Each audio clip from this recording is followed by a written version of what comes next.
আমরা এমন অনেকেই আছি যারা ফেসবুকের নাম এবং পাসওয়ার্ড চেঞ্জ করতে পারি না। সো এইটা আমি আজকে আপনাদেরকে দেখাবো একবারে সহজ উপায়। সো এটা করার জন্য আপনি আপনার প্রোফাইলে চলে যাবেন, এরপর উপর থেকে সেটিংসে চলে যাবেন। সেটিংসে আসার পর উপরে দেখতে পাবেন একটা অপশন রয়েছে পার্সোনাল ডিটেলসের, এখানে শো মোর ক্লিক করে দিবেন। ক্লিক করার পর উপর থেকে আপনার যদি একাধিক প্রোফাইল থাকে সেগুলো দেখতে পারবেন। কিন্তু আমরা এখানে এই প্রোফাইলের পাসওয়ার্ডটা চেঞ্জ করব। পাসওয়ার্ড চেঞ্জ করার জন্য অ্যাকাউন্ট সেটিংয়ের আন্ডারে পাসওয়ার্ড অ্যান্ড সিকিউরিটি, এটার মধ্যে আসার পর চেঞ্জ পাসওয়ার্ডে এসে আমরা আমাদের প্রোফাইলটা সিলেক্ট করব।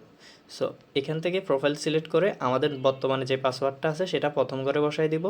এরপরে নতুন যে পাসওয়ার্ডটা আমরা দিতে চাচ্ছি সেই দুইটা পাসওয়ার্ড এই দুই ঘরে দিয়ে আমরা চেঞ্জ পাসওয়ার্ডে ক্লিক করলে আমাদের পাসওয়ার্ড চেঞ্জ হয়ে যাবে। নাম চেঞ্জ করার জন্য আমাদের উপরের প্রোফাইলগুলোতে সিলেক্ট করতে হবে, প্রোফাইলগুলো থেকে যে কোনো একটা প্রোফাইল সিলেক্ট করে নিতে হবে।